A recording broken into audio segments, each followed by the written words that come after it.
नमस्कार, जय जिनेंद्र। मैं आज आपके समक्ष फिर उपस्थित हुई हूँ कुछ जानकारी लेकर।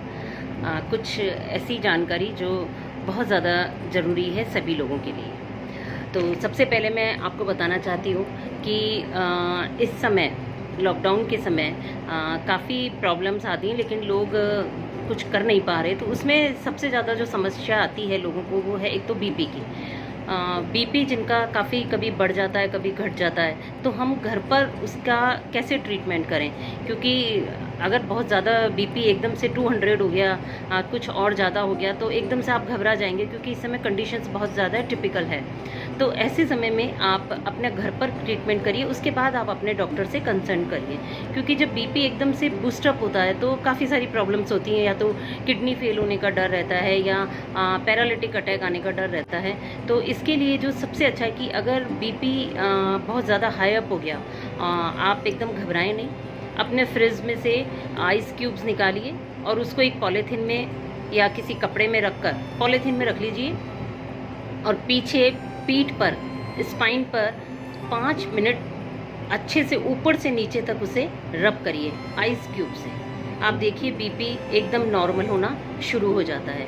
तो यह बहुत अच्छा एक कारगर इलाज है, जिसे सबको ध्यान में रखना चाहिए और ये करना चाहिए। अगर सर्दी का मौसम है तो आप फिर आइस क्यूब्स नहीं लेकर पानी के अंदर टॉवेल को उसमें भिगो के और उससे पीठ की काफ़ी मालिश करिए 5 मिनट तक। बीपी अपने आप नॉर्मल होना शुरू हो जाता है। उसके बाद आप अपने जो फैमिली डॉक्टर हैं उनसे कंसल्ट करिए, लेकिन यह ज़रूर ध्यान रखिए ये करना है। एक प्रॉब्लम होती है लोगों को, बहुत ज़्यादा ज़ुकाम होती है और मॉर्निंग में छींकें आती है, मॉर्निंग सिकनेस जिसे होती है।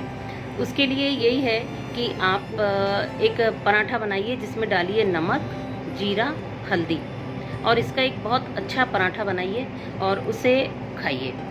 तो और उसके बाद जब आप दिन में 2 या 3 बार जब भी चाय पिएं, चाय जैसे ही बनकर आती है आप उसे सूंघिए। चाय को बिल्कुल अपने पास में लाके 5 बार आप उसे ऐसे सूंघिए, उसके बाद चाय पी लीजिए। और कम से कम 7 डेज़ आप ये करेंगे तो आपको साइनस में और आपकी जो ज़ुकाम की जो प्रॉब्लम है वो ख़त्म हो जाएगी। यह ज़रूर करिए। ये सब चीज़ें बहुत ऐसे ट्रीटमेंट हैं जो हम घर बैठे अपना इलाज कर सकते हैं। अच्छा, एक दो टिप्स मैं बताना चाहती हूँ। जैसे कि कभी भी आप भारी वज़न उठाते हैं, जैसे बाल्टी है या और भी कोई भारी वज़न की चीज़ आप उठाते हैं, तो उस समय अपने दांतों को बिल्कुल बंद कर लीजिए, दांतों को भींच लीजिए। इससे हमारी बॉडी को बल मिलता है और वायु अंदर प्रवेश नहीं करती। आप देखिए जितने भी अपने कुली होते हैं या जो बोरियां वगैरह उठाते हैं, वह कैसे उठा लेते हैं, जबकि वो तो इतना अच्छा कुछ खाते भी नहीं हैं। उसके बाद भी वो इतने वज़न की चीज़ कैसे उठाते हैं? इसके लिए शुरू से ही ये लोग, पहले कब से ही यही चला आ रहा है, इनको यही समझाया जाता है कि अपने दांतों को भींच कर फिर आप ये काम करिए, तो आपको एक बल, एक शक्ति मिलती है। तो ये हमेशा करिए, इससे आपके जोड़ों में भी दर्द नहीं होगा। ये बहुत ज़रूरी चीज़ है।